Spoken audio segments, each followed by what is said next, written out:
Le 18 novembre dernier sont sortis les nouveaux jeux de la licence phare de Nintendo, Pokémon Écarlate et Pokémon Violet, introduisant la 9ème génération et son lot de nouveaux Pokémon. Ils n'ont pas fait l'unanimité sur les réseaux sociaux et au niveau des critiques. On va aujourd'hui revenir sur ces jeux en voyant leurs points forts, mais aussi leurs points faibles.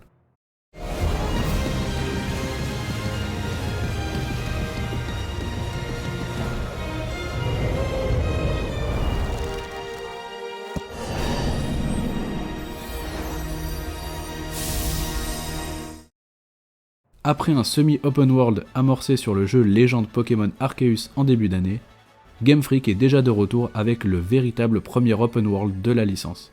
Tout d'abord, comme je l'avais dit dans ma vidéo rétrospective sortie plus tôt dans l'année, j'ai vraiment adoré Légende Arceus, j'ai trouvé que c'était un vrai vent de fraîcheur pour la licence, l'histoire, l'exploration et le remplissage du Pokédex étaient super plaisants, j'avais vraiment été très satisfait. Et quand Écarlate et Violet ont très vite été annoncés, j'ai eu un peu peur que ça fasse trop court concernant la conception des jeux. Et au final, à certains égards, les craintes se sont confirmées. Tout d'abord, pour donner un avis simple, j'ai vraiment beaucoup aimé le jeu. J'ai pour ma part pris la version Écarlate, car le côté bestial et préhistorique de l'univers me parlait plus. Le côté futuriste de Violet, de ce que j'ai vu, était très sympa, notamment vers la fin du jeu. Au niveau du divertissement et de l'amusement, c'est un grand oui. Le fait d'avoir un monde ouvert rend le jeu hyper personnel et prenant. On peut faire les quêtes et les arènes dans l'ordre que l'on veut. C'est un virement total par rapport à la 8ème génération. Sur les 103 nouveaux Pokémon, il y en a peu qui m'ont vraiment plu. En starter, j'ai pris Chochodile, le Pokémon Crocofeu que j'ai adoré. Malheureusement, ses évolutions m'ont moins plu, mais il reste au niveau de la puissance le meilleur des trois. J'aime beaucoup Malvalam et Karmadura, qui me font beaucoup penser à des costumes de Megaman. Mention spéciale à Forgelina qui est le MVP de la génération. Concernant les légendaires, les deux sont vachement cool, ce sont des sortes de reptiles, des lézards qui me font penser à la divinité aztèque, le Quetzalcoatl. J'ai une préférence pour Koraidon, dont je trouve le design et les couleurs incroyables, j'adore son côté bestial.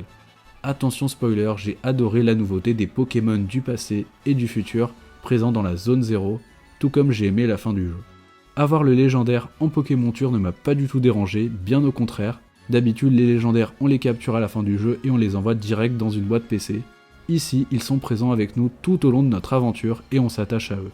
On a aussi eu de nouvelles évolutions d'anciens Pokémon comme Girafarig ou encore Scalproie, qui sont assez réussies je trouve. Niveau musique, il y en a de très très bonnes, notamment celle du Conseil 4.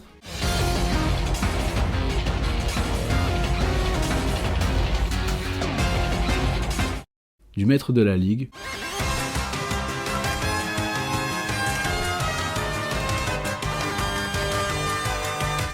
Ou encore celle du combat final qui est vraiment incroyable.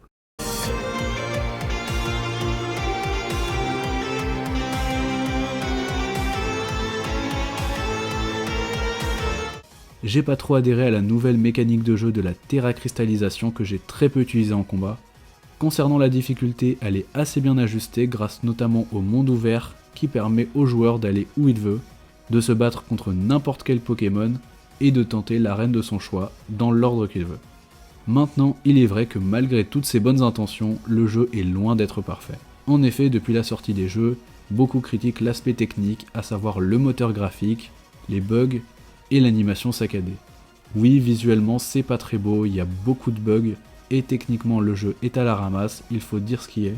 Mais malgré tous ces problèmes que certains jugent inacceptables, eh bien le jeu reste palpitant et addictif. Je suis d'accord que le jeu est mauvais techniquement, mais je ne vais pas bouder mon plaisir car pour moi, on n'a jamais vraiment attendu la licence pour ça. Oui, on peut dire que le jeu n'est pas fini ou qu'il aurait mérité quelques mois de développement en plus, c'est indéniable. Malheureusement, on est dans une société de surconsommation où tout va très vite. Ce serait certes mieux si l'aspect technique suivait la qualité d'autres licences, mais ça n'entache pas totalement le plaisir de jeu. Game Freak n'ont pas été aussi paresseux que certains peuvent le dire car ils nous ont quand même offert un open world dans l'univers Pokémon, à savoir ce qu'on demandait depuis des années. Alors oui, c'est pas parfait, mais on avance quand même, et la plupart des gens ont quand même beaucoup aimé le jeu tel qu'il est. Ce n'est pas un échec, bien au contraire. Les portes ont l'air grandes ouvertes pour l'arrivée prochaine de DLC, donc on verra comment ils arrivent à étendre la 9ème génération. Cependant, j'espère que ce sera pas aussi mauvais que dans la 8ème génération. Je me suis vraiment éclaté sur ce jeu et c'est le plus important. Je suis loin de l'avoir fini à 100%, mais je peux déjà vous dire que c'est un grand oui de mon côté. N'hésitez pas à me partager votre avis en commentaire, à me dire quelle version vous avez pris, et à liker la vidéo si elle vous a plu. Sur ce, je retourne explorer la région de Paldea, à très bientôt.